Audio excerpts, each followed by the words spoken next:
la première chose, très rapidement vous redire que, bien entendu, le simple fait que les femmes accouchent, ça a amené naturellement à une forme d'entraide. Et les premières gardes malades, on ne parlait pas d'infirmières, mais les premières gardes malades, les premières dont on mentionne l'existence au niveau historique, eh bien, ce sont les femmes de la communauté qui venaient aider celles qui étaient en couche, et de la même manière, d'ailleurs, aux deux extrêmes de l'âge, qui venaient aider les familles au moment où il y avait un décès, un départ. C'était vraiment une notion d'entraide. Il n'y avait pas de profession, il n'y avait pas de formation, mais un certain nombre de femmes exerçaient ce rôle parce qu'elles en avaient l'intérêt, parce qu'elles avaient le savoir-faire, mais qui était un savoir-faire exercé et appris finalement en faisant. Ça, c'est vraiment alors il y a très très longtemps, mais ensuite sont arrivées, et ça c'est vraiment le Moyen-Âge, sont arrivées les premières religieuses, aussi quelques religieux par ailleurs, mais les premières religieuses, et il y a énormément d'ouvrages qui nous permettent de pouvoir retrouver les ordres en question, et on voit que là les soins changent un peu de sphère. Les femmes qui accompagnaient finalement les êtres au début et en fin de vie le faisaient dans un sens, je dirais, de prendre soin élémentaire. Avec l'arrivée des religieuses, on a le prendre soin qui se double, voire même une priorité qui intervient sur le salut de l'âme. Et je dirais même, si vous me permettez, c'est toujours facile de critiquer a posteriori, mais que les hôpitaux du Moyen-Âge, et même, même encore ceux du XVIIIe siècle, voire du XIXe siècle, étaient des hôpitaux où on avait beaucoup de charité, pas beaucoup d'hygiène, et pas beaucoup de chances de ne pas attraper une maladie qu'on appelle aujourd'hui nosocomiale, parce que ça s'attrapait vraiment à l'hôpital, parce que l'hygiène, les microbes n'étaient pas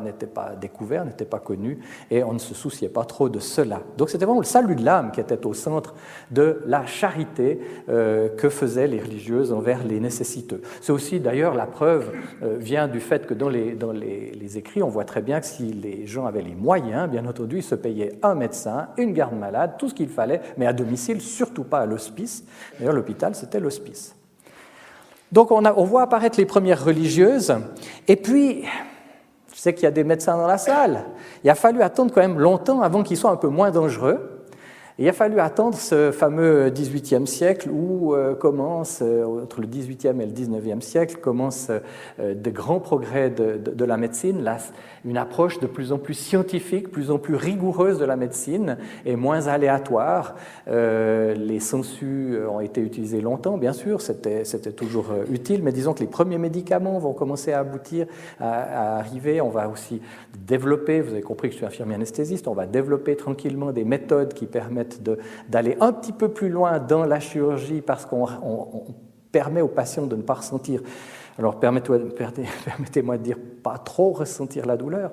ce n'est pas encore vraiment l'anesthésie la plus totale, mais néanmoins, donc des progrès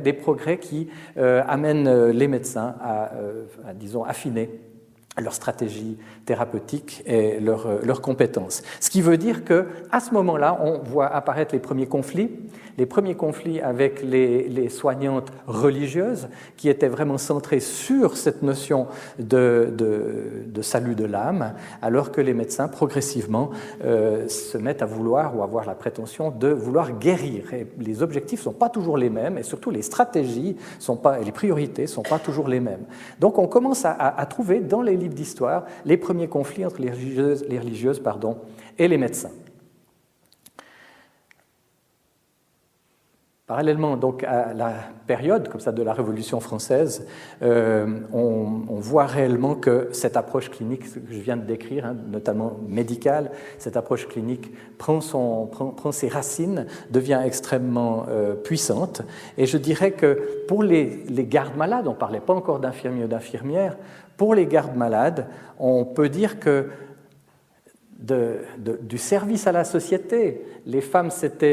soignantes s'étaient finalement retrouvées sous une dominance qui était la dominance religieuse, et se fait une translation d'une dominance vers une autre, puisque à ce moment-là, elles deviennent soignantes au service du médecin, et donc sous une forme de domination qui est celle du savoir scientifique porté par le médecin. Et c'est un moment assez important puisqu'on commence aussi à se dire qu'il faudrait peut-être les former. C'est à la fin du XIXe siècle, durant la République, on on parle de Bourneville, qui était aussi médecin, pas seulement politicien, que l'on voit que l'idée de former des infirmières, former des laïcs, et donc que l'État développe, je parle de l'État français bien sûr, débloque des budgets pour pouvoir former ces soignants, on voit cette idée s'imposer de plus en plus, parallèlement bien sûr à la voie, je dirais, désormais classique, parce qu'il s'est passé quelques siècles, la voie classique de la formation, je dirais, des sœurs soignantes, mais qui sont d'abord des sœurs et ensuite des soignantes, et non pas d'abord des soignantes et peut-être des sœurs.